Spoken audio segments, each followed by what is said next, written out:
lalu berusaha menyimpan sesuatu yang bisa membawa manfaat, baik untuk dirinya, untuk anak cucunya, maupun untuk keluarganya, untuk masa kini dan masa depannya. Kadang simpanan itu berbentuk uang, kadang berupa tanah, lain saat berbentuk pabrik, dan lain sebagainya.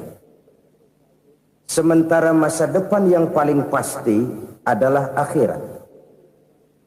Jika untuk masa depan dunia kita rela memeras keringat, membanting tulang, pergi pagi dan pulang petang, menyimpan uang, menyimpan tanah, menyimpan pabrik, pernahkah kita merenung jika satu saat kiamat datang, kita dibangkitkan dari kubur masing-masing, berdiri di padang mahsyar untuk mempertanggungjawabkan seluruh kegiatan hidup kita di dunia ini, lalu kita akan menuju ke alam akhirat. Sudahkah kita mempunyai simpanan untuk akhirat kita? Pada pertemuan kali ini saya ingin menyampaikan sebuah hadis di mana Rasulullah sallallahu alaihi wasallam bersabda, "Arba'un min kanzil jannah." Simpanan sorga ada 4 macam. Yang pertama, ikhfa'us sadaqah, menyembunyikan sedekah. Saudara-saudara kaum muslimin, sebagaimana yang kita maklum bahwa Allah Subhanahu wa taala melebihkan sebagian rezeki dari kita terhadap yang lain. Ada yang kaya, ada yang setengah kaya, ada yang miskin, ada yang setengah miskin, dan selanjutnya. Ada yang gajinya kecil tapi penghasilannya gede. Ada yang penghasilannya gede tapi nggak punya gaji. Ada juga yang memang gajinya gede dan penghasilannya gede. Kelebihan rezeki merupakan sunnatullah dan tidak harus membuat kita merasa lebih dari yang lain.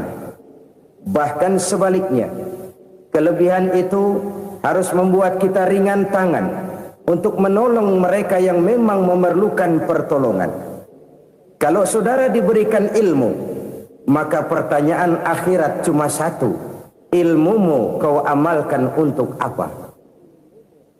Kalau saudara diberikan umur yang panjang, pengadilan akhirat juga bertanya satu: umurmu kau habiskan di mana?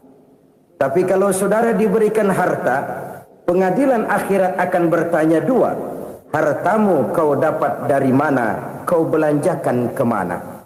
Dari mananya ditanya dan kemananya juga ditanya. Oleh karena kita akan dimintakan pertanggungan jawab, maka amanah yang bernama harta ini harus kita gunakan dengan sebaik-baiknya. Ada penggunaan yang merupakan kewajiban, itu zakat namanya. Ada penggunaan yang sewaktu-waktu, itu infak namanya. Ada yang lebih sewaktu-waktu lagi, dan itu sedekah namanya. Zakat dia terikat oleh haul dan nisab, oleh putaran batas waktu dan ukuran dari harta itu sendiri. Sedangkan infak terikat oleh situasi dan kondisi perekonomian seseorang. Sedangkan sedekah tidak terikat dengan apapun. Dalam kondisi seperti apapun kita bisa melakukan sedekah dengan yang terkecil sekalipun. Sampai-sampai Rasulullah sallallahu alaihi wasallam mengajarkan, la tahqiranna minal ma'rufi syai'an walau an talqa akhaka biwajhin talik. Atau ada hadis, tabassumuka fi wajhi akhika laka shadaqah. Senyumanmu kepada temanmu adalah sedekah. Jadi untuk melakukan sedekah tidak harus dalam berbentuk uang. Dengan ilmu kita bisa sedekah, dengan tenaga kita bisa bersedekah, dengan pikiran kita bisa bersedekah, bahkan senyum kepada teman itu pun sedekah. Jadi kalau sedekah dengan uang memang belum punya uang, nyengir aja banyakin. Itu asal pada tempatnya, jangan lalu ketemu tiang listrik cengengesan. Tentu tidak pada tempatnya dan tidak wajar. Nah, sedekah yang paling dicintai Allah adalah sedekah yang disembunyikan. Artinya jauh dari sifat riya. Kan kadang-kadang ada orang sedekah itu disebutkan namanya, apa tidak bagus? Kalau memang niatnya ikhlas, ya bagus-bagus saja. Untuk memberikan sugesti kepada yang lain. Si Fulan bin Fulan nyumbang sekian, diumumkan. Boleh kalau niatnya untuk memberikan rangsangan kepada yang lain supaya dia menyumbang lebih besar dari orang tadi. Tapi kalau itu mendatangkan riya, maka sedekah yang paling dicintai Allah adalah sedekah yang disembunyikan. Tangan kiri saja tidak tahu apa yang diberikan oleh tangan kanan. Sedekah yang dilakukan dengan ikhlas akan merupakan perbendaharaan surga, tersembunyi dari pandangan orang lain, tidak seorang pun tahu.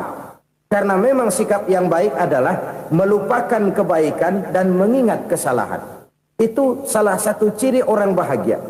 Orang yang selalu mengingat kesalahannya dan berusaha melupakan segala kebaikannya. Kalau dia akan berada kebaikan, dia tidak bisa ikut, dia merasa rugi karena dia merasa belum pernah berbuat baik. Tapi kalau akan melakukan kesalahan baru, dia ingat kesalahan yang sudah-sudah, sehingga terhalang baginya untuk melakukan satu kesalahan baru. Demikianlah saudara-saudara, bahwa Allah melebihkan rizki sebagian kita dari yang lain, agar terjadi tolong menolong dalam kehidupan ini. Jadi kesenjangan yang nature, kesenjangan yang alami, itu sunnatullah. Ada yang kaya, ada yang miskin, ada yang kelas menengah. Nah, kenapa lalu sekarang kita berusaha mengentaskan kemiskinan? Oleh karena adanya kesenjangan struktural. Kalau yang kaya bisa semakin kaya, kenapa yang miskin tidak bisa naik jadi ikut sedikit kaya? Sebab pada dasarnya Islam adalah agama yang sejak turunnya sudah berupaya memerangi kemiskinan. Bahkan dikatakan kemiskinan itu mendekatkan kepada kekufuran. Orang kalau miskin udah dekat banget sama kafir. Gampang menjadi kafir. Berapa banyak saudara-saudara kita yang oleh karena soal perut, oleh karena soal materi, terpaksa meninggalkan dan menanggalkan akidahnya. Menjual petunjuk yang diberikan Allah dengan kesenangan dunia yang cuma sebentar ini. Na'udzubillah, thumma na'udzubillah. Jadi makin kita sembunyikan satu sedekah, semakin banyak perbendaharaan kita di surga.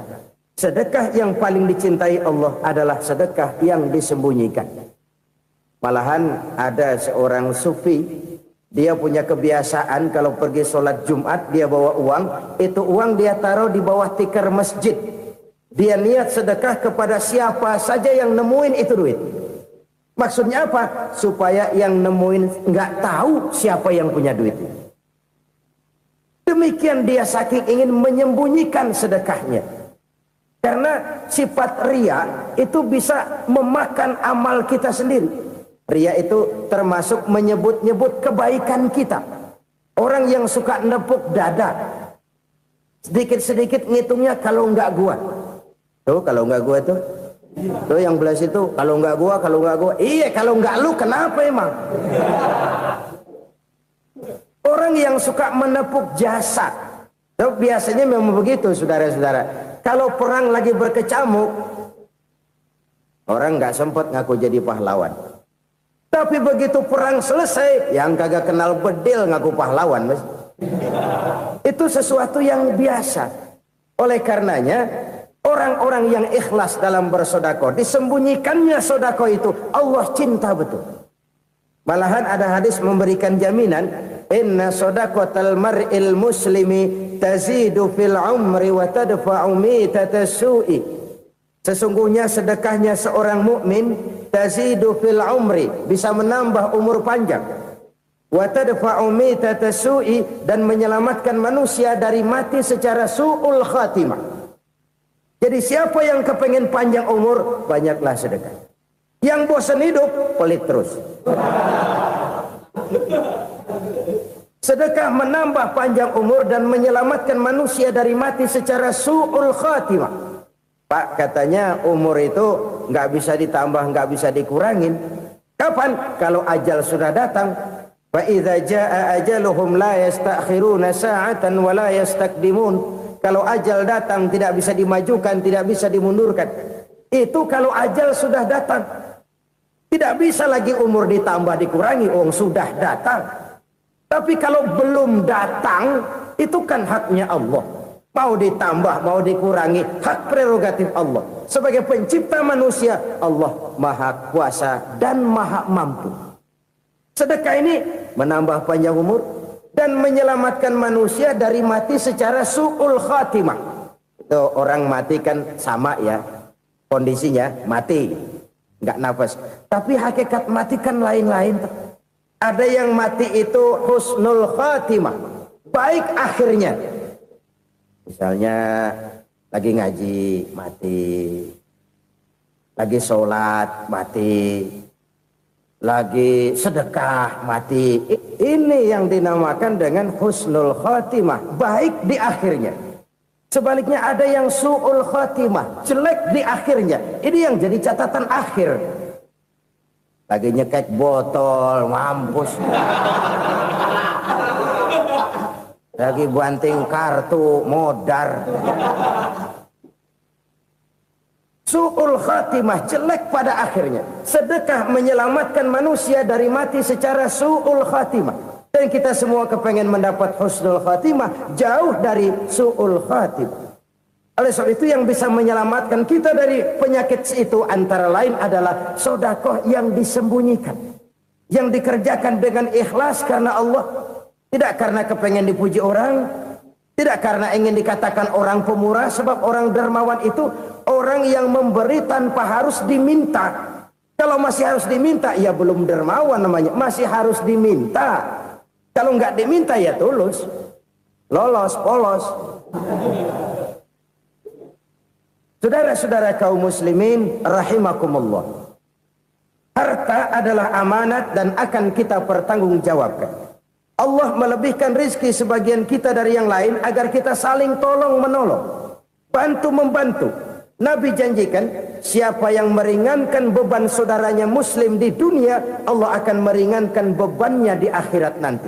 Sebuah jaminan dari baginda Nabi. Si orang yang kita bantu barangkali tidak bisa membalas, Allah yang akan membalas lewat jalan lain yang tidak pernah kita sangka-sangka. Ada orang tanya, Pak, ini ada orang nyumbang masjid sambil marah-marah, bagaimana? Saya bilang sumbangannya aja ambil, marahnya jangan. Marahnya jangan diambil, itu urusan dia. Saudara-saudara kaum muslimin rahimakumullah. Umat Islam ini kan umat yang punya potensi besar. Kadang kita merenung, kenapa kadang-kadang pembangunan masjid kok lambat sekali? Kalau hotel hari ini peletakan pertama, bulan depan peresmian. Supermarket hari ini peletakan batu pertama, minggu depan peresmian. Tapi kalau sudah yang namanya masjid, kadang-kadang peletakan batu pertama sekaligus jadi batu terakhir. 3 tahun, 4 tahun, campur nebar jalak di jalanan. Duit dijaring kayak ikan sepat. Apa tidak ada orang Islam yang kaya? Banyak. Apa tidak ada pengusaha muslim yang jadi konglomerat? Ada. Lalu yang belum banyak itu yang komit terhadap nilai-nilai agamanya. Akhirnya kita jatuh jadi umat yang lemah. Belum ada pengusaha konglomerat muslim buka pabrik supermi cap bedug misalnya umpamanya atau pabrik kecap cap sorban supaya identitas keislamannya sedikit kelihatan. Kita jatuh jadi umat yang lemah karena potensi tidak terinventarisir dengan baik. Kita ini ibarat kompor yang cuma matengin nasi orang lain. Potensi kita dimanfaatkan oleh orang lain. Ukhuwah Islamiyah kita baru terbatas kepada silaturahmi. Ukhuwah di bidang ekonomi kita lemah, ukhuwah di bidang kebudayaan kita lemah, apalagi ukhuwah di bidang politik kita lebih rapuh lagi. Padahal ukhuwah itu adalah totalitas kehidupan manusia, menyangkut ipolek sosbud, memerlukan nilai-nilai ukhuwah. Jadi oleh karena itu mari kita menyadari di dalam harta kita, walaupun kita yang cari, pergi pagi, pulang sore, peras keringat, banting tulang, di sana ada harta anak yatim. Di sana ada hak masjid. Di sana ada hak pesantren, di sana ada hak jihad. Berbahagialah seseorang apabila dia oleh Allah dijadikan keran. Keran itu menyimpan air, tapi tidak untuk dirinya, tapi disalurkannya kepada mereka yang memang memerlukannya. Saudara-saudara kaum muslimin rahimakumullah, ini yang pertama. Jadi perbendaharaan surga adalah menyembunyikan sedekah. Orang lain nggak tahu, kita pun nggak pernah ngitung-ngitung. Kita anggap lewat begitu saja, padahal itu deposit akhirat. Satu. Yang kedua, perbendaharaan surga itu apa? Wa kitmanul musibah, menyembunyikan kesulitan. Kadang orang takut menghadapi kesulitan. Tapi makin kita merenung, hidup ini kan sebenarnya urusan. Takut sama urusan, ya jangan hidup. Tandanya orang hidup itu kalau punya urusan. Urusan melupakan problem. Problem sering menimbulkan kesulitan. Kesulitan bukan untuk ditakuti, tapi untuk diatasi dan dicarikan jalan keluarnya. Siapa sih orangnya yang nggak pernah sulit-sulit? Makin tinggi status sosialnya, makin gede urusannya. Makin tinggi kualitas imannya, makin berat tingkat kesulitannya. Cuma memang yang namanya enak itu seperti pelangi. Biang lala itu nggak pernah di atas kepala kita, di atas kepala orang melulu. Lu sih enak lu, kata kita. Dia juga bilang yang enak kan lu. Pelangi itu nggak pernah di atas kepala kita. Kata tukang beca, aduh enak ya naik Mercy. Kata tukang beca, apa yang di dalam mobil Mercy? Aduh enak bener tukang beca, di jok ngeringkuk ngorok pulas bener. Saya kamar pakai AC, sejuk, tempat tidur sutra, empuk, alga, spring bed, gula kulik, nggak bisa pulas kalau belum minum Valium, belum tidur. Enak bener tukang beca, di jok ngorok nggak tahu wetan kulon. Si tukang beca bilang yang di Mercy enak, yang di Mercy bilang tukang beca enak. Inilah enak, nggak pernah di atas kepala kita, di atas kepala orang lain melulu enak itu. Nah, saudara-saudara, yang merupakan perbendaharaan surga itu orang yang bisa menyembunyikan kesulitan, baik pribadi ataupun rumah tangga. Nih terutama rumah tangga yang jadi soalnya. Kadang-kadang kita ini kalau senang, sebaliknya kalau senang kita diam, kalem aja, cuek. Banyak banget duit kita bawaan, diam aja udah. Malah ketemu orang takut. Tapi begitu susah, sekampung tahu. Padahal Nabi mengajarkan perbendaharaan surga itu menyembunyikan musibah, menyembunyikan kesulitan. Kalau enak, cerita sama orang-orang. Kalau nggak enak, rasain sendiri, tekan sendiri, atasin sendiri. Kita kan sebaliknya, senang kita diam, asal lagi susah, paling tidak kita nyari teman buat cerita kesusahan. Siapa orangnya yang nggak pernah susah? Cuma soalnya bagaimana kita mengatasi kesusahan itu sendiri.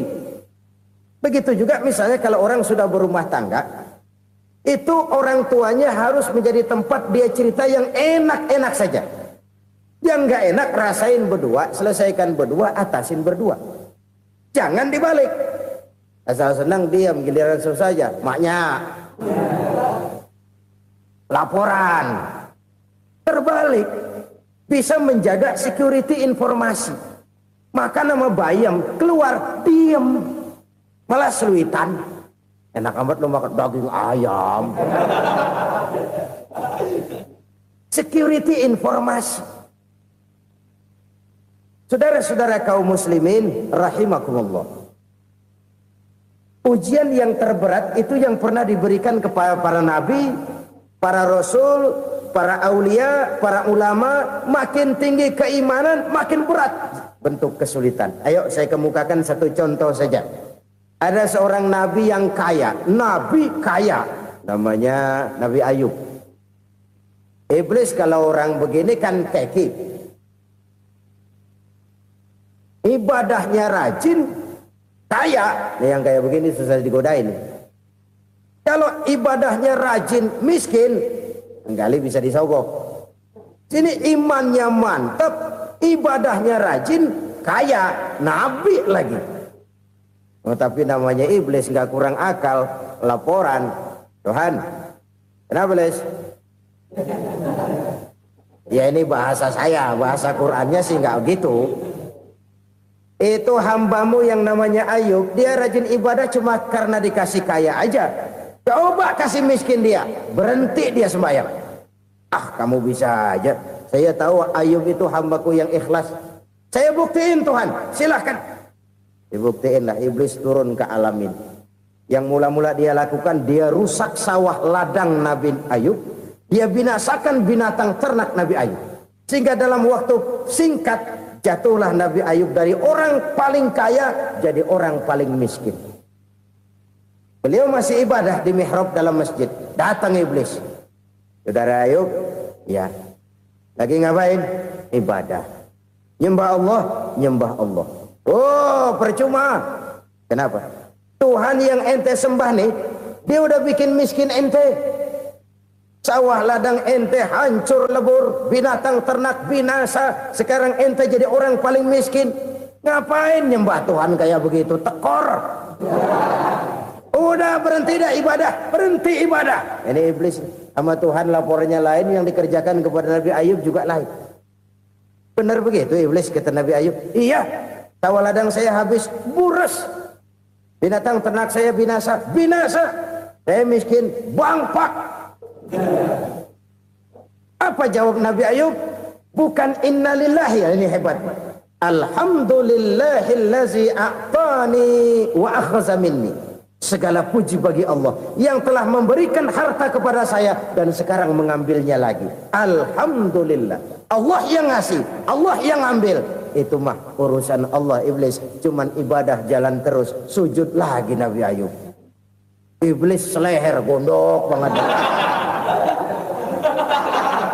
Dasar Nabi nggak mempan dia apa-apain. Miskin malah alhamdulillah. Allah yang ngasih, Allah yang ngambil.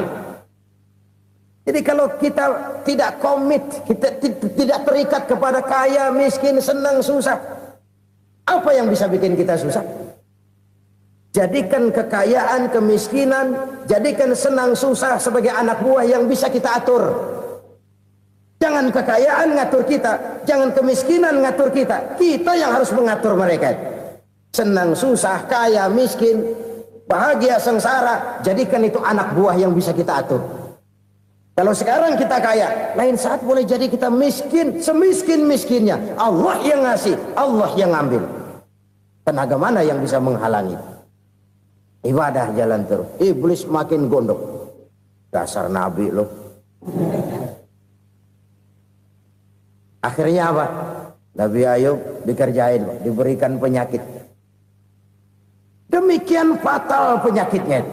Bayangin, udah miskin sakit. Masya Allah. Miskin sakit.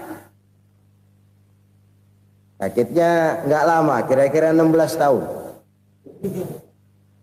Istrinya 3, 2 mental minta ceraiin. Ngerawatin laki bengek begini. Senang belum tentu, susah udah pasti nih. Cerai aja, cerai dah. Cerai. Tinggal satu Siti Rahmah yang setia menemani beliau. Sesetia-setianya hati perempuan. Satu saat Siti Rahmah bilang, "Bang, iya, abang kan Nabi bang. Lalu namanya Nabi kan doanya jarang meleset bang. Maksud kamu minta kenapa sih sama Tuhan biar abang sembuh baik dah bang?" Siti Rahmah, iya. Saya sakit berapa tahun sih dah? 16 tahun bang. Sebelum ini saya sehat berapa tahun? Ya kira-kira 60 tahun bang. Nah coba ente banding-bandingin Rahmah. Saya dikasih sehat 60 tahun. Dikasih sakit 16 tahun. Sudah nggak sabar. Mau doa kepada Allah minta sembuh. Saya malu. Malu kepada Allah. Diuji dengan yang luar biasa seperti ini. Tidak mengganggu stabilitas kehambaannya. Dia tetap menghamba kepada Allah subhanahu wa ta'ala. Saudara-saudara kaum muslimin rahimakumullah. Kunci menghadapi kesulitan itu apa? Allah jelaskan dalam satu ayat, wa basyiris sabirin alladzina iza asabathum musibah qalu inna lillahi wa inna ilaihi raji'un. Gembirakan orang-orang yang sabar Siapa mereka itu? Yang apabila mendapat musibah mereka kembali kepada keyakinan dasar, segalanya dari Allah dan segalanya akan kembali kepada Allah. Ini konsepsi dasar dari sikap muslim dalam menghadapi berbagai kesulitan. Segalanya dari Allah, segalanya akan kembali kepada Allah. Kalau ini sudah kondisi dasarnya, maka kita akan lapang menghadapi kenyataan bagaimanapun pahitnya. Apakah itu namanya miskin, apakah itu namanya sakit, bahkan maut sekalipun. Maut sekalipun. Segalanya dari Allah, segalanya akan kembali kepada Allah. Ini sikap hidup, bukan sekedar ucapan. Kita kadang-kadang menjadikannya sebagai ucapan. Mulutnya sehingga berhenti, innalillahi wa inna ilaihi rajiun, tapi nangisnya terus gerung-gerungan. Bukan itu, ini kesadaran moral. Kalau segalanya dari Allah, segalanya kembali kepada Allah, kan sebenarnya cuma nunggu giliran. Hari ini saya nyembayangin dia, entah hari apa saya disembayangin orang. Hari ini saya antar dia ke kubur, entah hari apa orang nganterin saya ke kubur. Hari ini saya tahlilkan dia, entah nanti kapan orang tahlilkan saya. Segalanya dari Allah, segalanya akan kembali juga kepada Allah. Oleh sebab itu saudara-saudara, kesulitan bukan untuk ditakuti. Kesulitan justru untuk diatasi, dicarikan jalan keluarnya. Dan tidak ada orang yang tidak pernah mendapat kesulitan. Tidak ada. Semakin tinggi status sosial, semakin tinggi kualitas keimanan, semakin besar juga tingkat kesulitan. Hanya saja bagaimana cara kita mengatasinya. Dan Al-Quran menyatakan, inna ma'al usri yusra. Di balik kesulitan itu pasti ada kemudahan. Roda itu berputar. Karena itu Rasulullah Sallallahu Alaihi Wasallam mengingatkan kepada kita, ta'arraf ilallahi firraha ya'rifka fisyiddah. Ingatlah kepada Allah di waktu kamu senang, supaya Allah ingat kepada kamu di waktu kamu susah. Kalau waktu senang kita ingat kepada Allah, kita susah, Allah tidak akan meninggalkan kita. Tapi kalau waktu senang kita jauh dari Allah, sujud tidak sempat, dengan masjid jauh, ketika senang kita lupakan Allah. Nanti begitu kita susah, Allah lupakan kita. Dan itu menyakitkan. Oleh karena itu orang-orang tua kita dulu bilang, kalau lagi sehat ingat-ingat lu bakal sakit nanti. Kalau lagi kaya ingat-ingat satu saat kita bakal jatuh miskin. Bahkan kalau lagi muda ingat-ingat kita bakal tua. Dan yang terpenting kalau lagi hidup ingat-ingat kita bakal mati. Saudara-saudara kaum muslimin rahimakumullah. Jadi yang kedua yang merupakan perbendaharaan surga, menyembunyikan musibah. Saudara-saudara kaum muslimin rahimakumullah. Hal ketiga yang merupakan perbendaharaan surga adalah wasilatur rahmi. Orang yang suka bersilaturahmi. Sebagaimana yang kita maklum bahwa manusia adalah makhluk yang disebut zoon politika. Makhluk sosial yang tidak mungkin hidup sendiri-sendiri. Betapa dan siapapun kita memerlukan orang lain. Bodoh betul manusia kalau tinggal di tengah masyarakat tapi tidak mau bermasyarakat. Merasa hebat sendiri, pinter sendiri, gagah sendiri, kaya sendiri. Mungkin kalau mati juga ngubur sendiri. Jangankan kita di sini, di sorga saja Nabi Adam waktu sendirian bengong melulu, mondar mandir. Allah tegur dalam sepi dam. Ya ini kalau bahasa saya. Iya Tuhan, sepi ini nggak ada coret-corekan pisan ini. Diciptakan Siti Hawa baru anteng Nabi Adam. Itu di sorga. Cobalah. Umpamanya saudara tinggal di Jakarta nih. Kaya bener. Apaan aja di Jakarta punya saudara dah. Jembatan Semanggi ambil. Monas buntel bawa pulang. Hotel-hotel ambil semua. Cuman tinggal di Jakarta sendirian, apa enaknya? Betapa dan siapapun kita perlu orang lain. Tidak ada seorang pun yang bisa memenuhi kebutuhan hidupnya secara sendiri-sendiri. Nah, Islam telah menyelamatkan manusia dari ras diskriminasi. Mengikat manusia dengan persaudaraan yang berlandaskan kepada akidah. Karena itu dianjurkan bersilaturahmi. Bahkan Nabi menyatakan, man arada ayyubsata lahu fi rizqihi wa yunsa'a fi atharihi falyasil rahimah. Siapa yang kepengen diluaskan rezekinya dan dipanjangkan usianya, banyaklah ia bersilaturahmi. Siapa yang kepengen dimudahkan rezekinya, hendaknya ia banyak bersilaturahmi. Kalau banyak teman, kesulitan kan paling tidak ada tempat cerita. Udah susah, sendirian kita pikirin diri, nggak ada tempat tukar pikiran. Cepet banget sama bengek. Dilawan sendiri. Nah, secara makro kita bisa berkata, tidak mungkin ada kemenangan kalau tidak ada kekuatan. Tidak ada kekuatan kalau tidak ada kesatuan dan persatuan. Tidak mungkin ada kesatuan dan persatuan tanpa semangat silaturahmi. Kalau umat Islam mau menang, dia harus kuat. Kalau umat Islam mau kuat, dia harus bersatu. Kalau umat Islam mau bersatu, dia harus membudayakan silaturahmi ini. Bahkan sampai-sampai kata Nabi, kalau bisa cari nilai tambah. Apa? Silman qata'ak. Bersilaturahmilah kau kepada orang yang marah denganmu. Masya Allah, indahnya ajaran agama kita. Orang yang marah pun kepada kita, kata Nabi, kalau bisa bersilaturahmilah kepadanya, kepada orang yang marah itu. Di situ nilai tambah. Cuman jujur nih hadis, ngucapinnya gampang, ngamalinnya yang berat banget. Orang marah sama kita, kita disuruh silaturahmi, ada apa malu? Lu marah, ada gua marahan lagi. Gue pikirin.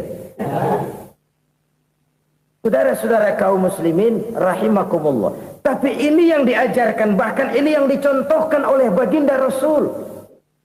Bagaimana begitu mudah, misalnya satu saat Abu Jahal ini ngatur strategi bagaimana bikin Muhammad celaka. Dia gali lubang di depan tempat tidurnya. Dia tutupin daun korma. Terus dia panggil seseorang, ke sini. Kasih tahu Muhammad, pamannya sakit keras, minta ditengokin. Berangkat orang ini ke sana. Muhammad, labbaik. Pamanmu sakit keras, dia minta ditengokin. Baik, saya akan datang menjenguk beliau. Berangkatlah Nabi ke rumah Abu Jahal tanpa prasangka apapun. Abu Jahal udah pasang setil, selimut 3 rangkap setengah dipakai. Persis kayak orang meriang. Tapi sembari ngintip dari balik selimut. Begitu Muhammad buka pintu, nah, masuk perangkap nih. Muhammad jalan menuju tempat pembaringan. Makin lama makin dekat, makin lama makin dekat. Makin dekat ke lubang yang dipasang oleh Abu Jahal itu. Dalam hati Abu Jahal, terus dah jatuh, mampus dah lo ini. Mampus lo hari ini nih. Apa yang terjadi? Malaikat Jibril datang. Muhammad, pamanmu cuma pura-pura sakit. Di depan tempat tidurnya ada lubang perangkap supaya kamu jatuh ke situ. Sudah, kamu pulang. Balik kanan Nabi. Sudah hampir jatuh ke lubang, balik kanan, pulang. Bayangin kecewanya Abu Jahal. Muhammad dikit lagi, Muhammad dikit lagi. Enggak, paman, saya pulang aja. Emosi bangun dari tempat tidur, enggak sadar kalau lagi pura-pura sakit. Lompat ngejar Nabi, dia lupa dengan lubang yang dia gali. Usrak, nyemplung sendiri ke dalam lubang.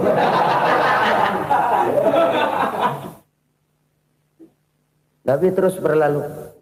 Ini terjadi keanehan. Jatuh ke lubang yang dia gali itu sebenarnya nggak terlalu dalam ya. Antara 3-4 meteran lah. Tolong, saya jatuh ke lubang ini. Datanglah pelayan-pelayannya itu. Angkat saya dari sini. Oh, yang ngulurin tambang. Satu gulung, belum juga nyampe itu tambang. Kurang, beli lagi ke warung. Sambung, ulur lagi, nggak juga bisa sampai. Wah, ini kerjaan Muhammad ini. Tolong, siapa salah seorang kamu ke rumah Muhammad, kasih tahu encangnya kecebur. Minta ditolongin. Sampaikan kepada Rasul. Kenapa? Pamanmu jatuh ke lubang, Muhammad minta tolong diangkatin. Tambang udah nyambung-nyambung nggak nyampe juga. Ya, nanti saya datang, saya tolong. Coba. Nyata-nyata orang berniat jahat mau mencelakakan dia. Datang dia menolong. Ini yang disebut air tuba dibalas air susu ya ini. Bukan sebaliknya. Air tuba dibalas air susu. Paman, kecebur ya? Iya Muhammad, tolong ini. Pegang tangan saya. Nabi ulurkan tangannya. Nyampe. Dipegang oleh Abu Jahal. Diangkat ke atas. Sampai atas. Apa kata Abu Jahal? Sihirmu memang hebat Muhammad. Udah ditolongin dikata sihir. Yang enak kita kemplang kan itu orang begitu. Urusan apa? Tapi inilah akhlak. Kalau bisa kamu bersilaturahmilah dengan orang yang marah kepadamu sekalipun. Orang marah kita tetap baik. So, kalau kita berbuat baik sama orang yang memang baik, rasanya sih biasa-biasa aja. Orang baik kita baik lagi, ya draw aja, belum ada nilai tambah di situ. Baru ada nilai tambah kalau kita bisa berbuat baik kepada orang yang nyakitin kita. Itu namanya kita setingkat di atas dia. Dia sakitin kita, kita berbuat baik sama dia. Dia pelit sama kita, kita baik sama dia. Dia marahin kita, kita deketin dia. Di situ kita punya nilai tambah. Jadi siapa yang ingin diluaskan rezekinya kata Nabi dan dipanjangkan umurnya, hendaklah ia banyak-banyak bersilaturahmi. Sederhana sebenarnya silaturahmi. Tapi silaturahmi membangkitkan semangat kesatuan dan persatuan. Kesatuan dan persatuan melahirkan kekuatan. Dalam matematika, 1 ditambah 1 pasti 2. Tapi di tengah masyarakat, 1 orang takut ditambah 1 orang takut, hasilnya jadi 2 orang setengah berani. Kenapa setengah berani? Karena udah berdua. Tadi pan takut sendirian. Kalau dia kumpul turu-turu takut lah jadi berani. Kita yang lemah, kita yang tidak berdaya, kita yang miskin, kalau mau kompak bersatu, apa yang nggak bisa kita kerjain? Apalagi tinggal di kota besar, pilihan cuma 2, bertahan atau minggir. Bertahan atau minggir. Untuk bisa bertahan harus mampu bersaing. Untuk mampu bersaing harus punya keahlian. Keahlian harus ditunjang dengan pendidikan. Ditambah oleh kekompakan sebagai umat. Udah miskin mencar mulu, orang injak kita. Orang nggak pandang urusan apa yang malu. Oleh karena itu silaturahmi pada hakikatnya merupakan roh dari ukhuwah yang diajarkan oleh agama kita. Bagaimana Islam menyelamatkan masyarakat manusia dari ras diskriminasi, mengikat manusia, dan tidak ada persaudaraan yang lebih indah selain persaudaraan yang diikat dengan nilai-nilai akidah. Sepanjang orang di jalan Allah, itulah saudara kita. Keluar dia dari jalan Allah, selesailah persaudaraan sampai di situ. Karena itu, kalau ingin menyimpan sesuatu di surga, banyaklah bersilaturahmi. Datang ke rumah ini, datang ke rumah itu, dan lain sebagainya. Itu simpanan kita di akhirat nanti. Ini yang ketiga. Saudara-saudara, yang keempat, perbendaharaan surga itu apa? Wa qawlu la hawla wa la quwwata illa billah. Ucapan la haula wa la quwwata illa billah. Ibadah kan ada yang berat, modalnya besar. Bangun masjid berat, modalnya besar. Bangun rumah sakit berat, modalnya besar. Ada ibadah yang berat tapi modalnya ringan. Misalnya puasa. Puasa itu berat, mengendalikan nafsu. Kalau sekedar nggak makan nggak minum sih enteng, mengendalikan nafsu itu jihad terbesar. Tapi kan modalnya ringan, cuma niat saja. Ini ibadah berat, modalnya ringan. Ada ibadah yang ringan, modalnya juga enteng. Seperti termasuk ucapan la haula wa la quwwata illa billah. Tanpa sadar, la haula wa la quwwata illa billah, nyelengin tuh di surga. Nyelengin, kita nggak terasa, nyelengin simpenan akhirat. La haula wa la quwwata illa billah, nyimpan lagi. Kaget, la haula wa la quwwata illa billah, nyimpan lagi. Banyak simpenan. Walaupun sebenarnya yang dimaksud di sini adalah kesadaran batin bahwa tidak ada daya dan kekuatan kecuali Allah. Itu intinya. Kita memulai pekerjaan disunahkan baca bismillah, kan begitu. Apa itu? Kesadaran moral. Bahwa ini saya bisa kerjakan. Saya kerjakan ini dengan menyebut nama Allah. Kenapa? Kalau Allah tidak memberikan daya dan kekuatan, mana mampu saya kerjakan ini. Maka saya kerjakan ini dengan menyebut nama Allah. Bismillah. Kesadaran moral. Manusia hanya wajib berusaha, tapi nggak pernah wajib berhasil. Banyak hal-hal yang kalau kita renungkan secara rasio nggak mungkin. Tapi jadi kenyataan. La haula wa la quwata illa billah. Tidak ada daya dan kekuatan kecuali bagi Allah semata-mata. Kesadaran moral akan kelemahan dan keterbatasan makhluk bernama manusia. Kadang kita kagum dengan otak, tapi kita sering lupa sama yang bikin otak. Padahal bagaimanapun hebatnya otak, yang bikin otak pasti lebih hebat dari otak. Nggak percaya, silahkan otak-otakan. Inilah kecenderungan. Kita kagum dengan pesawat-pesawat mutakhir, bukan main besi gede banget terbang itu. Alangkah hebatnya. Lalu apa yang bikin otak tidak lebih hebat dari itu semua? Kita puji laut. Apa yang bikin laut tidak lebih hebat dari laut itu? La haula wa la quwata illa billah. Tidak ada daya dan kekuatan kecuali Allah. Apa yang bisa kita lakukan kalau tidak karena daya dan kemampuan yang diberikan oleh Allah kepada kita? Lahirlah sikap tawadu, rendah hati, tidak melonjak menjadi angkuh dan sombong, sadar akan kelemahan dan keterbatasan diri sebagai makhluk yang diciptakan oleh Allah Subhanahu wa taala. Jadi satu sisi ini ucapan yang berpahala, la haula, jadi wiridan. Pada sisi lain ini kesadaran moral, sikap mental, kesadaran batin bahwa yang punya daya dan kekuatan itu cuma Allah. Kita nggak pantas untuk sombong, sebab sombong itu pakaiannya Allah. Kita nggak sedang pakai pakaian Allah, kegedean. Dan makin kita renungi, makin terbentur. Apa sih yang bisa kita sombongin? Kita mau sombong apa? Kaya, pintar, itu kan semua relatif. Di atas langit masih ada langit lagi. Jadi oleh karenanya, marilah kita menyadari. Manusia hanya wajib berusaha, tapi tidak pernah wajib berhasil. Yang berusaha saja tidak wajib berhasil, apalagi yang tidak berusaha. Islam bukan agama orang pemalas yang selesai sholat lalu ngelohom, nggelenggem ayem-ayem. Tapi Islam bukan agama orang sombong yang setelah berusaha lalu tidak memerlukan Allah. Kita bisa saja bikin proyeksi, tahun sekian kita bakal panen besar menurut perhitungan otak. Tapi ada kejadian lain. Apa? Tikus ngambek. Habis itu dimakanin tikus, panen gagal. Proyeksi rasional gagal oleh tikus-tikus yang ngambek itu. Bisa saja terjadi. Tahun depan kita panen besar, urung. Kenapa? Musim panas panjang. Dan sekarang ini koran-koran bikin berita musim mengalami penyelewengan. Bukan cuma manusia yang nyeleweng sekarang. Musim pakai nyeleweng. Mestinya kan musim hujan udah selesai, masih hujan-hujan juga. Musim. Nah sekarang kita boleh bikin proyeksi, kita bakal panen besar. Tahu-tahu musim panas panjang, sawah retak, air kering. Cari teknokrat yang paling botak, suruh pendekin tuh musim panas.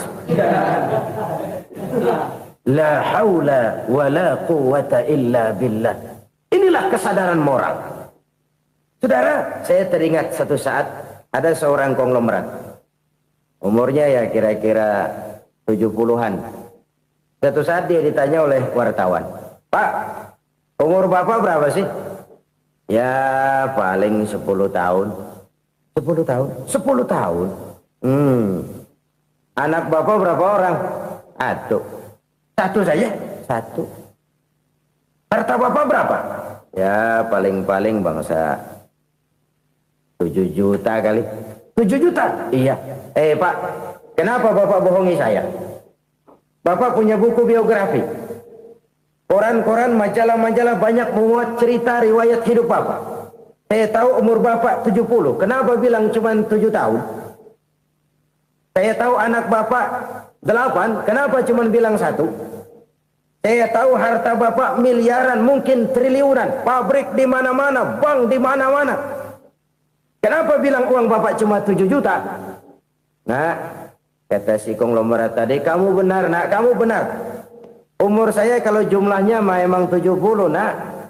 Cuman ingat-ingat saya, baru 7 tahun terakhir ini saya sujud. Baru 7 tahun terakhir ini saya berusaha dekat dengan Allah. Saya laksanakan perintahnya, saya jauhi larangannya.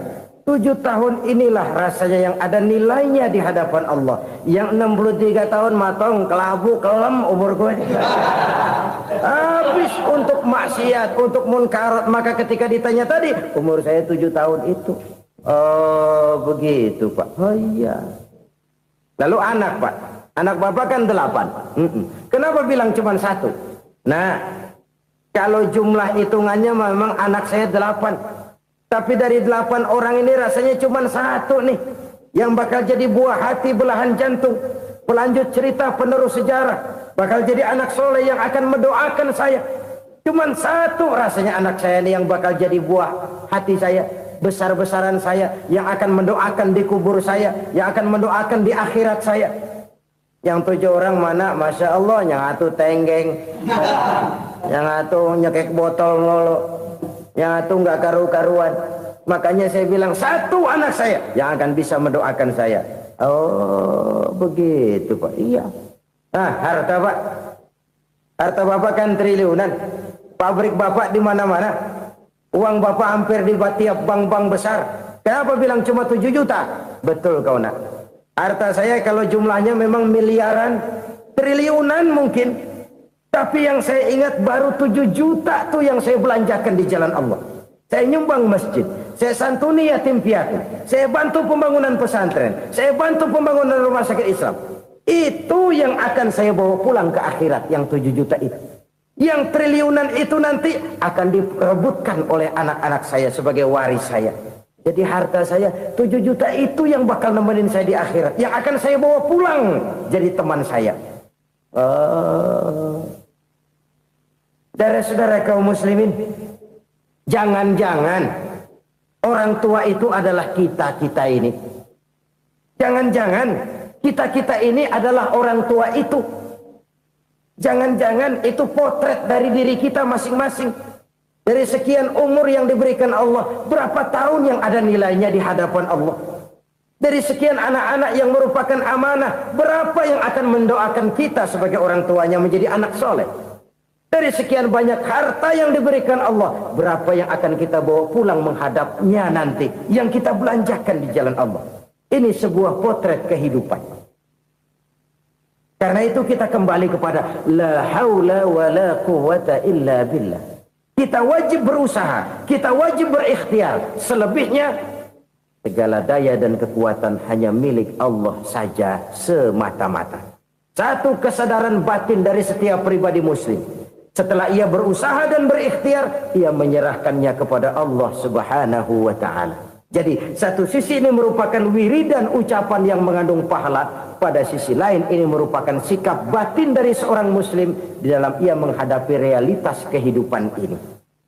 Saudara-saudara kaum muslimin rahimakumullah. Kalau ini kita jadikan satu basis kehidupan, maka ini akan menyelamatkan manusia dari kemungkinan tergelincir menjadi orang yang lupa diri dan lupa darat. Sebab itu Imamul Ghazali berpesan, jadidis safinah fa innal bahra amiq. Wa khuziz zad fa inna safara ba'id wa khaffifil hamla fa innal hamla sadid. Perbarui selalu kapalmu karena lautan sangat dalam. Bawa bekal yang banyak karena perjalanan ini sangat jauh. Ringankan beban karena kebanyakan beban akan menyakitkan. Alangkah indah kalimat ini, alangkah dalam makna yang terkandung di sana. Perbarui selalu kapalmu karena lautan sangat dalam. Apa artinya ini? Jaga mentalmu baik-baik. Pelihara imanmu baik-baik. Karena hidup penuh cobaan. Seperti lautan. Kita kalau berlayar di lautan kan kadang-kadang tenang. Angin bertiup sepoi-sepoi basah. Jika malam datang bintang gemintang bertabur menghias cakrawala. Rembulan memantulkan sinarnya dengan indah. Dalam keadaan begitu berlayar enak. Tapi lain saat ombak menggunung, halilintar menyambar, angin topan bertiup. Berapa banyak sudah saudara-saudara kita yang tenggelam di lautan dunia tanpa sadar bahwa dia belum sampai kepada pantai yang akan dituju. Berapa banyak sudah saudara-saudara kita yang tenggelam di lautan dunia ini tanpa sempat bangkit lagi. Dia menyangka sudah sampai kepada tujuannya. Hati-hati kapal jangan sampai bocor karena lautan sangat dalam. Iman ini jaga baik-baik karena hidup penuh dengan ujian. Wa khuzizat fa inna safara ba'id. Bawa bekal yang banyak karena perjalanan sangat jauh. Saudara mau ke Bandung, bawa duit. Saudara mau ke Surabaya, banyakan lagi duitnya. Saudara mau ke Mekah, gepokan, iketan tuh duit nggak lembaran lagi. Makin jauh perjalanan, makin banyak bekal yang harus kita bawa. Kalau saudara dari Jakarta mau ke Surabaya, kagak bawa duit berangkat juga, itu sih bukan berani namanya, nekat. Sampai Surabaya belum tentu, sengsara di jalan udah pasti. Kenapa? Nggak bawa bekal berangkat. Sama juga kita nih, misalnya belum sempat sembahyang, mati. Waduh, berani banget orang. Belum punya bekal, mati. Sengsara di jalan. Atau bekal tidak cukup. Dari Jakarta saudara mau ke Surabaya, bawa duit 500 perak. Paling jauh Cikampek nyampenya itu. Paling jauh itu. Antara jauhnya perjalanan dengan bekal yang saudara bawa tidak seimbang. Hidup ini perjalanan panjang. A walking tour. Dimulai dari alam arwah. Sebelum jasad diciptakan, roh diciptakan lebih dulu. Dari situ pindah ke alam rahim. Dari alam rahim pindah ke alam dunia. Dari alam dunia pindah ke alam barzah. Baru menuju akhirat. Satu perjalanan panjang. Kalau bekal tidak bawa, sengsara di jalan. Bawa bekal yang banyak karena perjalanan ini sangat jauh. Wa khaffifil hamla, ringankan beban karena beban itu cuma akan menyulitkan. Kalau bekal itu sih keperluan, tapi beban nggak kita perluin, cuma ngeberat-beratin.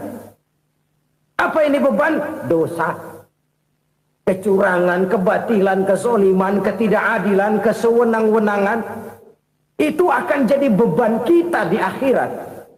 Alangkah celakanya, perjalanan panjang, bekal tidak bawa, beban kelewat banyak, alamat sengsara di jalan.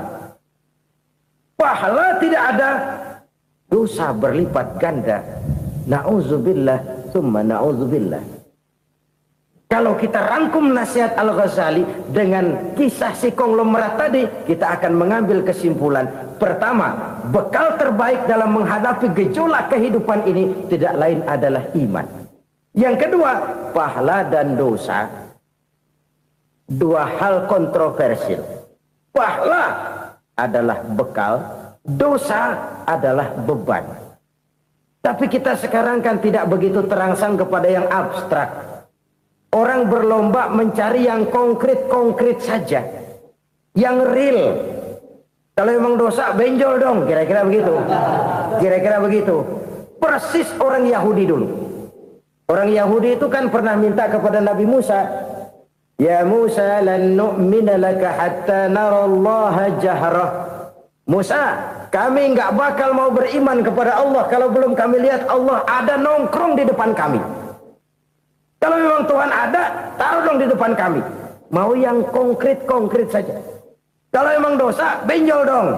Kalau emang pahala, berasa dong. Orang terangsang kepada yang real, yang konkret-konkret saja. Karena itu, untuk mengejar dosa, orang mau bayar. Tapi untuk mengejar pahala, walaupun tidak bayar, orang segan. Ini yang dikatakan oleh Nabi, kamu mengharapkan ke surga, tapi kamu berat melaksanakan sesuatu yang bisa membawa kamu ke surga. Kamu ingin jauh dari neraka, tapi tiap saat kamu lakukan perbuatan-perbuatan yang justru menjerumuskan kamu ke neraka. Idda'aitum an-najata minan nar wa ramaitum fiha anfusakum. Kamu ingin selamat dari neraka, tapi kamu lemparkan diri kamu ke neraka. Kamu ingin masuk surga, tapi berat sekali kamu melakukan perbuatan-perbuatan yang bisa menyampaikan kamu di surga. Saudara-saudara kaum muslimin rahimakumullah. Jadi hal keempat yang merupakan perbendaharaan surga adalah la haula wa la quwwata illa billah. Satu sisi ini merupakan ucapan yang memperberat timbangan akhirat.